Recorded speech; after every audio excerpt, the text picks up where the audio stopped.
Hey everyone, welcome to Sobriety for Beginners because I know that I am.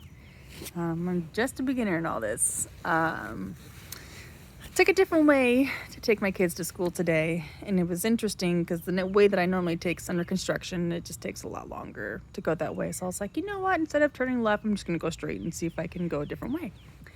And it happened to be this way that I went passes by a liquor store. You know, it is what it is.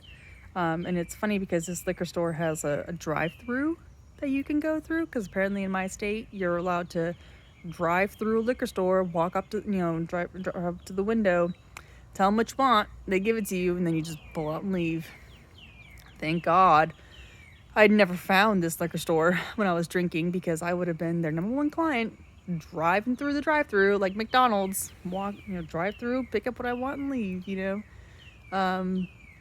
Anyways, there was, they have these big windows in the front, and they had like branding, and manufacturers would send them like posters and things like that they can hang on the front windows. And one of the posters, I don't remember what brand of alcohol it was from, but it says "Pour your soul out," and that's their slogan, or that's their marketing that they're using right now, is to pour your soul out. And obviously they're meaning it in a different way, maybe like take a break from life, you know, take it easy, or take your mind off of what's going on, whatever. I don't know, but ironically, I took it in the opposite. Of course, pour your soul out, because I know that every time that I was drinking, I was losing a piece of my soul. I was, getting further and further into that addiction. Definitely, losing, pieces of me every time I drank, because I'm literally pouring my soul out into this bottle, and getting further and further into that addiction. You know, went to a meeting the other night, and they were talking about, when you first find your higher power and how they helped you. And I had mentioned that the first time I tried to get sober, when I went to rehab a couple years ago, 3 years ago, that's when they first introduced to you that, you have a disease. You have something different in your mind that's different than everybody else. And that's absolutely true. Like, if you put me and John Smith next to each other, give us both a shot of vodka, I'm going to have the obsession. He's not.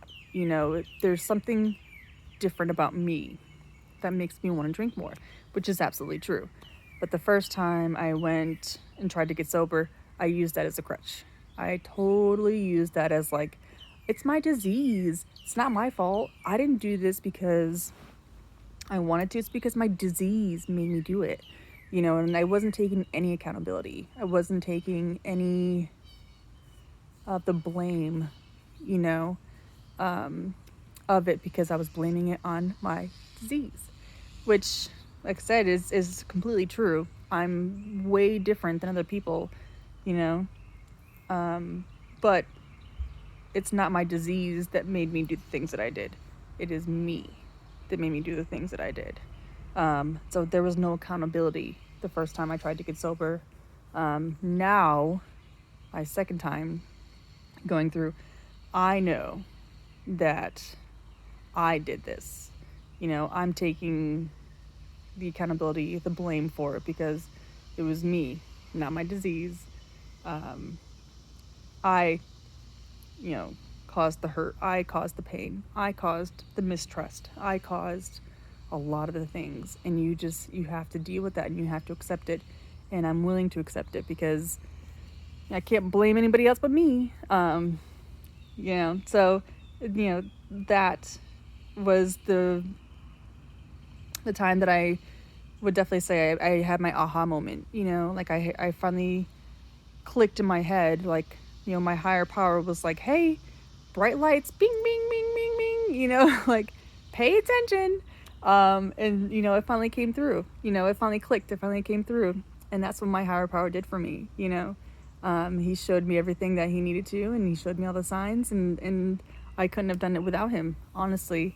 And so, um, you know, that's what my higher power does for me. He shows me how to be accountable, how to realize that, um, I have to be the one that wants this. I have to be the one that needs this. I have to be the one that wants to be sober, because I can tell you now, if I was to drink again, I would die. It wouldn't be tomorrow. It's not like I take a drink right now and I would die right on the spot, but the obsession and the constant craving would just completely take over my life. And I would either die in a car crash, by suicide, or end up in jail, or somewhere not where I want to be, you know? And that's what my higher power has shown me. And I'm grateful for that. So, you know, I'm grateful to getting my soul back, because I no longer have to pour my soul out. I no longer have to want to drive through that drive-through liquor store and, go get my fix. Um, I no longer have to go to that gas station at 6 a.m. and buy more alcohol, because I know exactly what gas stations sell their liquor at 6 a.m. I no longer have to do that, and it's great. I love it. It's definitely a better way of living. But I saw that this morning, and I was just like, how ironic, how ironic of a marketing slogan are you putting out there? Pour your soul out. Who are you talking to? Are you talking to the person that has a lot on their mind, and they've got a lot going on, and they're wanting to take a break from the world, and they just want to escape? So they're going to pour themselves a drink to escape, and they're going to pour their soul out? Or are you talking to the alcoholic who is literally giving up pieces of them every single time they take a drink? They're falling slowly into that nasty world that they can't get out of. Terrible marketing slogan, I have to say, but it sparked that in me this morning, and I wanted to talk about it. So I can tell you today, I'm not pouring any souls out. Today I'm filling up my cup with as much coffee as I can make, because I have been getting up early and I don't like it. But it is what it is. So I wanted to talk about that. I want to talk about that crazy slogan I saw this morning, because it definitely does have a double meaning to it, depending on who you are. So I hope everybody else is having a great day. I hope everybody else is finding their higher power and realizing that it's not worth it. It really truly isn't, because it's nothing in this world alcohol is not gonna make anything better. I can promise you that. It's not gonna pay off my mortgage. It's not gonna pay off my car. It's not going to make anything better, but just make things worse. So, but I hope everybody else is having a great day. It's been nice. The world's starting to open back up again, which is great.